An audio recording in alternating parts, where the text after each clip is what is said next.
लेंडी धरणाच्या बॅकवॉटरमुळं नांदेडच्या मुखेड तालुक्यातील हसनाळ गाव अक्षरशः बुडालं होतं आणि त्या बुडाल्यानंतर त्या गावाला आता 1 वर्ष, त्या घटनेला 1 वर्ष पूर्ण झालेले आहेत आणि त्यांचं पुनर्वसन या ठिकाणी केलेलं आहे। आपण पाहू शकतो की संपूर्ण पुनर्वसन ज्या लोकांचं केलेलं आहे, गावकऱ्यांचं केलेलं आहे, ते संपूर्ण हे शेडमध्ये हे लोक राहतात, परंतु या शेडमध्ये कुठल्याही सुविधा शासनाने दिल्या नाहीत असा आरोप देखील आहे। आणि या ठिकाणी आपण पाहू शकतो की बाजूलाच एक डोंगर आहे आणि तात्पुरत्या बाथरूम त्यांना बनवून देण्यात आलेले आहे। त्याच्या बाजूला डोंगर आहे, त्या ठिकाणी देखील संरक्षक भिंत देखील बांधण्यात आलेली नाही, ते केव्हाही देखील ढासळू शकते।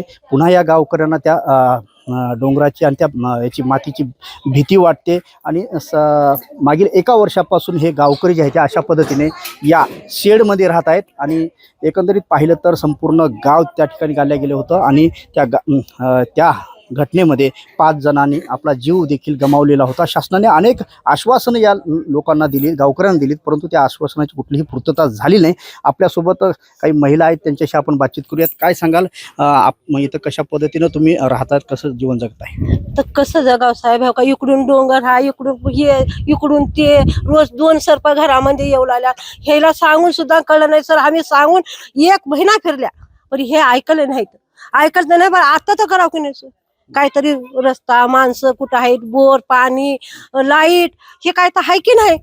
एवढे अत्याचार करू नका म्हणा आमच्यावर, काय की लय लेकर बाळ, लय म्हातारी माणसं आहेत, सगळे गुडघ्याच्या बिमारी आहेत, पण ह्याला कळना गेले सर, म्हणजे आत्ती होऊन गेले हे, का त्याच्या मनावर, सगळं त्याच्या मनावर केलं। आपल्यासोबत दुसऱ्या काही महिला आहेत, त्यांच्याशी आपण बातचीत करूयात।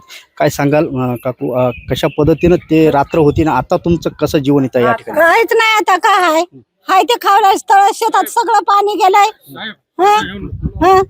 सगळं पाण्यात गेलंय। आता लाईट नाही, अंधारात बसल्या, रोज असलेले सर्प निघाल्यात पायाखाली, कसं राहावं आम्ही, कसं जगा? आम्हाला गुडघ्यानं चलाय ना, खाली सडकच्या खाली हाव आम्ही, काय इथं नाही काय नाही, खाली हा पत्रामध्ये आमचे लेकरं बाळ तसेच आहेत अंधारामध्ये।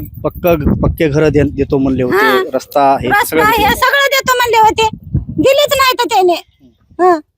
कसं करावं आम्ही? त्यावेळेस खूप जण आले, मंत्री आले, आमदार आले, सगळे आले, असंच बोलून गेले, देतो देतो म्हणून कोणी काही दिलं नाही। कसं करावं आम्ही? हाय ते शेत पाण्यात गेलं, काय खावं आम्ही, कसं राहावं? का घर बांधा की पोट भरून घ्यावं? सांगा की तुम्ही। निश्चितच या महिलांच्या आपण भावना समजू शकतो। 1 वर्ष झालं, अनेक मंत्री या ठिकाणी येऊन गेले, खासदार आमदार येऊन गेले, शासनानं अनेक आश्वासनं दिले, परंतु त्या आश्वासनाची कुठलीही पूर्तता करण्यात आलेली नाही आणि अशा पद्धतीनं हे लोक या ठिकाणी आपलं जीवन जगत आहेत। संजय सूर्यवंशी, साम टीव्ही न्यूज, हसनाळ, मुखेड।